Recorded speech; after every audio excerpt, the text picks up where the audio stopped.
Working 9 to 5.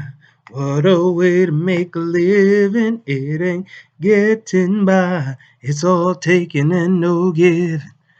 Oh, just another song to get us through this COVID-19 pandemic.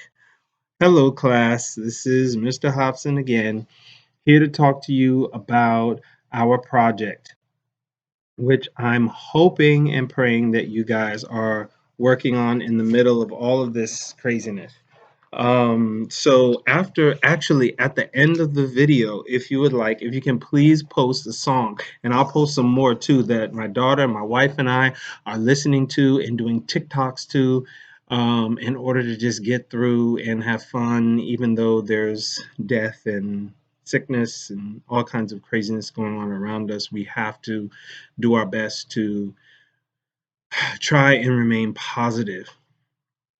And that's even in light of what's going on around us, like I said. And I've experienced death in my family, not because of COVID, but some people who I know have. So, we don't want to diminish their loss, but we do want to recognize that we've got to do what we can to survive this. So, we're going to move forward with our projects. A couple of things I just want to tell you about.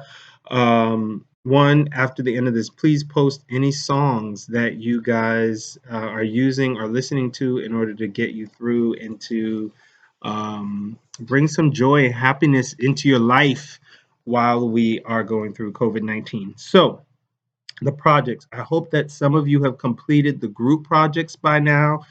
And you might think, like, why would I have you to complete this group project? Well, the group projects are really supposed to lead you into your individual projects.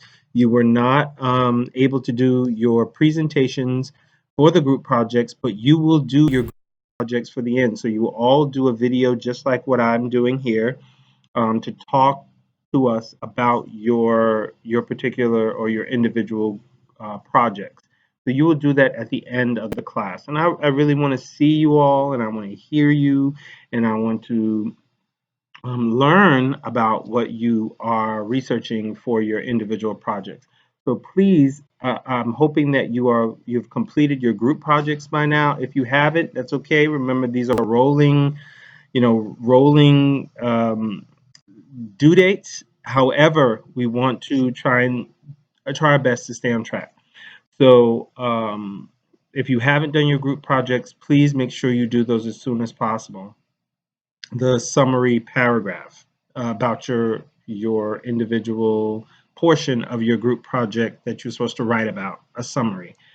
And so that's supposed to help you to revisit those databases, make sure you can learn how to search in there for information that you need, and that you can engage with those peer-reviewed articles and make sure that you can read through those peer-reviewed articles. I know they are written for professionals who've already received their degrees, but nonetheless, you are supposed to do that. So I'm hoping that you've done that and that you can move forward and take a look at two documents that are also in Blackboard under the portfolio folder, and then you would go under outline because that's the first major project, major assignment that you have to turn in, the outline.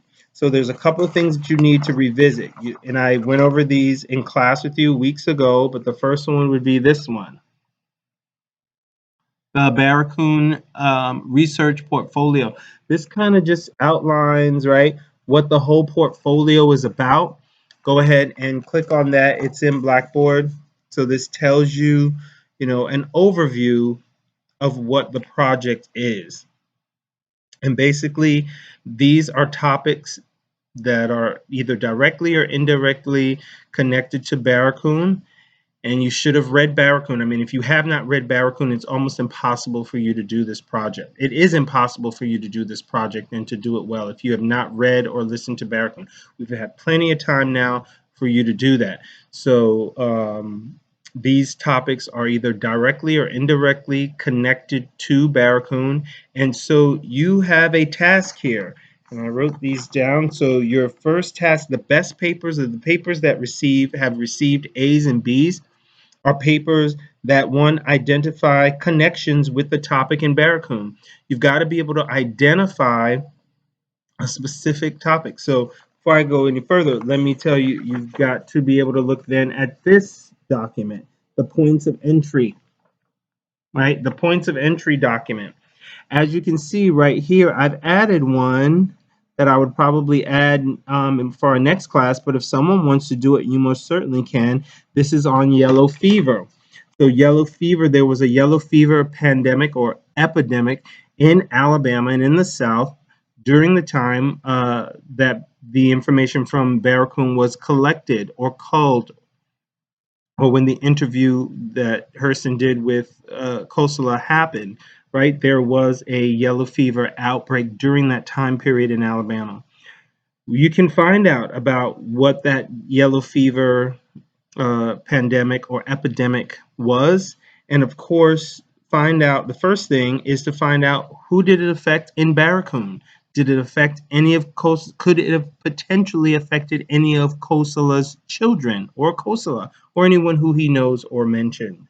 That's definitely, and you want to, that's definitely one thing you want to do. Identify, once you've chosen a topic, identify any moments in the text, Barracoon, where that particular topic is either directly or indirectly mentioned. And so, like the words yellow fever may not be mentioned, but it may mention an epidemic or a virus or a major disease that took over that particular area. And then, of course, you would highlight it and highlight how did it affect the community, individuals, so on and so forth. So that's one. You've got to be able to identify connections of the topic to the book. And then the second thing, you have to conduct research on that given topic. So you've got to find out what in the heck is yellow fever? Why is it called yellow fever? Does it turn individuals who contract it yellow? Is that why it's called yellow fever? I don't know. So you've got to be able to find that out, do the research, and find out the symptoms, the diagnoses, and the aftermath.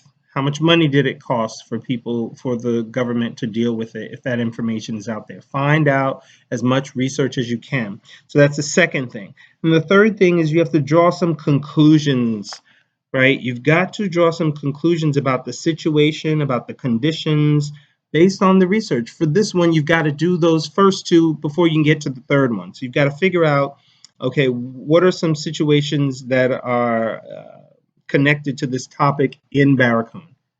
You've got to be able to know what's going on in those situations, know the context, know what's happening to individuals and to characters and their outcome and their socioeconomic background and their situation. And then you've got to also do some outside research in those databases, finding out about yellow fever, finding out about your topic, and what does it mean, and how does it connect with the real life situation of what was going on in those situations that are in the peer-reviewed research. And then you've got to be able to draw some conclusions. So, for example, if I were doing this topic on yellow fever, I would probably choose that now since we're dealing with COVID-19. I would figure out who in Barracoon is a subject or a victim of the yellow fever. What was their outcome and what happened to them? And then I would find out the symptoms and I would find out the diagnoses that these individuals had. What was the aftermath? How many people died of yellow fever and what locations? Were these the same locations where Kosala was? And then lastly, I would draw some conclusions. So, how can the research or the outcome from yellow fever, what we learned during the yellow fever epidemic, help me to understand what we're going through with COVID-19? How long did it take them to find a cure? And this is over 100 years ago. How long did it take them to find a cure? How many people died over what period of time? Were there any differences between how many men died versus women versus socioeconomic background, blacks, whites, Hispanics, right? Or any other demographic that is mentioned in the research? And make a determination and make some educated guesses about what's happening now with this epidemic or pandemic that we're facing. So what can we learn from the yellow fever epidemic that can help us understand something better about the COVID-19 pandemic that we're facing. So you see how that would be connected. So that's what you have to do there. And so with the outline, this is the last piece of paper that I'll show you. There's the outline right there. You can download that. This is a guide. It is not, you don't have to do it in this format if you don't like, but this is a really nice format that we found for you and we thought that it would work. So please try to include the title of your research paper. Here's where you can get really creative. So you can, and also you can get creative, and also you've got to tell me kind of what you're doing, and just in the title. So you're talking about yellow fever in Barracoon and its effect for COVID-19. So if I were to do this, I might say yellow fever uh, in Barracoons, Alabama, and 21st century COVID-19, right? It's kind of a long title, but that's a good place to start. You've got to also have a thesis statement. What is your thesis about this particular paper? So make sure that you have a thesis statement. We've talked several times about thesis statements. What's your opinion about it? And we're talking about yellow fever. So do you think that yellow fever is necessarily something that was heavily racialized? Maybe that it affected a certain demographic more than others, or a certain group of people more than others. And so we certainly see that in Barracoon. And then you can define your topic. You can give me a hook. You can give me a couple of sentences. Imagine for the outline that you're kind of constructing your introductory paragraph, your first paragraph. So you could also refer to those 5 must-haves that I mentioned to you many weeks ago in class. So refer to your 5 must-haves. Those can be included in here as well. And then lastly, the most important thing here, or besides your thesis statement, which is very important, the next important thing would be making sure that you have 2 peer-reviewed articles that you have identified which help you in your research. And so you've got to include those. You do not have to write about them at this point. You do not have to discuss them, but you at least have to list them. And you have to list them and cite them properly as you would on your works cited page. Okay?